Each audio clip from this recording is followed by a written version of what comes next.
दोस्तों, लालच बुरी बला है। हम कभी कभी लालच में फंसकर खुद अपना बुरा कर बैठते हैं। ऐसी ही एक स्टोरी आज आपके लिए लेकर के आई हूँ, तो स्टोरी को पूरी सुनिए और अपनी राय कमेंट बॉक्स में ज़रूर दीजिए। दोस्तों, मोहन नगर गाँव में मोटू नाम का एक लालची पानी पूरी वाला रहता था। वो अपने नाम की तरह ही बहुत ही मोटा था और गांव के सभी लोग उसकी दुकान से ही पानी पूरी भी खाते थे। वहीं उसके साथ में एक गरीब बिरजू का जलेबी का ठेला था, लेकिन मोटू की दुकान की वजह से बिरजू के ठेले पर कोई भी ग्राहक नहीं आता था। मोटू हमेशा रामू से कहता था कि वो पानी पूरी के पानी में थोड़ा और ज़्यादा मसाला मिलाए, जिससे पानी का स्वाद और अधिक बढ़ जाए।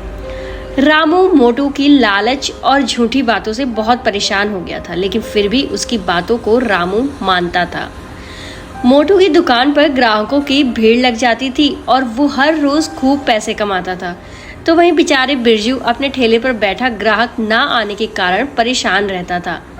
एक दिन बिरजू की माँ उसे इलायची पाउडर देती है और कहती है कि इससे जलेबियों में अच्छी खुशबू आएगी और लोग उसकी जलेबियां जरूर पसंद करेंगे। बिरजू अपनी माँ की बात मानकर इलायची पाउडर जलेबियों में मिला देता है। अगले दिन बिरजू के ठेले से जलेबियों की इतनी अच्छी खुशबू आने लगती है कि गांव के लोग उसकी ओर खिंचे चले आते हैं। तो वहीं दूसरी ओर मोटू के ग्राहकों की संख्या कम होने लगती है, क्योंकि उसकी पानी पूरी खाकर लोगों के पेट में दर्द होने लगता है। लोग मोटू की दुकान पर आकर शिकायतें करने लगते हैं कि उसकी पानी पूरी से उन्हें पेट में दर्द होता है। मोटू अपनी गलती मानने की बजाय ग्राहकों पर ही तरह तरह के आरोप लगाने लगता है। जब ग्राहकों को बिरजू की जलेबियों की खुशबू आती तो वे मोटू की दुकान छोड़कर बिरजू के ठेले पर चले जाते और ये सारा दृश्य देख करके मोटू काफ़ी ज़्यादा परेशान होता और बिरजू से जलने लगता और बिरजू से बदला लेने के बारे में भी सोचता।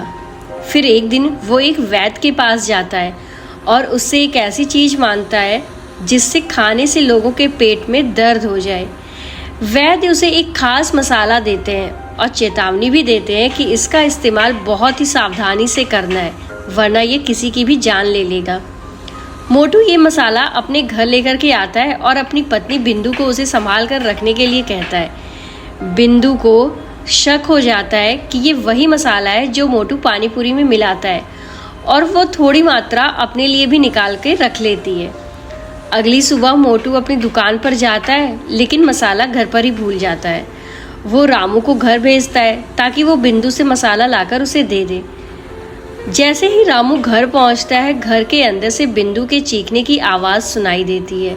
रामू दौड़ता हुआ अंदर जाता है तो देखता है कि बिंदु बेहोश पड़ी हुई है। वो बहुत ज़्यादा घबरा जाता है और गांव के लोगों को मदद के लिए बुलाता है। गांव के लोग बिंदु को अस्पताल लेकर के जाते हैं, जहां पर डॉक्टर बताते हैं कि बिंदु ने कुछ जहरीला पदार्थ खा लिया था, जिससे उसकी हालत बिगड़ गई है। डॉक्टर समय पर इलाज करके बिंदु की जान बचा लेते हैं।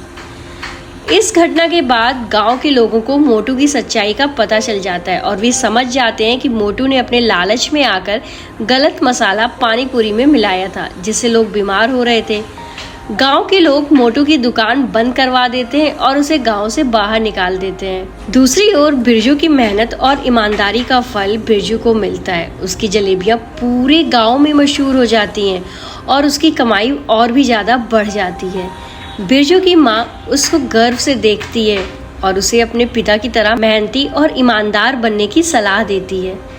बिरजू भी वादा करता है कि वो कभी भी गलत रास्ते पर नहीं चलेगा और अपनी ईमानदारी से ही जीवन में सफलता प्राप्त करेगा। तो दोस्तों, इस तरह से मोटू की लालच और बुराई का अंत होता है और बिरजू की ईमानदारी और मेहनत की जीत होती है। तो ये कहानी हमें ये सिखाती है कि लालच और बुराई का परिणाम हमेशा बुरा होता है, जबकि ईमानदारी और मेहनत से ही सच्ची सफलता मिलती है। तो हमारी ये स्टोरी आपको कैसी लगी हमें कमेंट में ज़रूर बताइएगा। जिन लोगों ने चैनल को अभी तक सब्सक्राइब नहीं किया, वो चैनल को सब्सक्राइब करके हमारा मोटिवेशन ज़रूर बढ़ाएं। मिलते हैं बहुत ही जल्द एक नई इंटरेस्टिंग कहानी के साथ।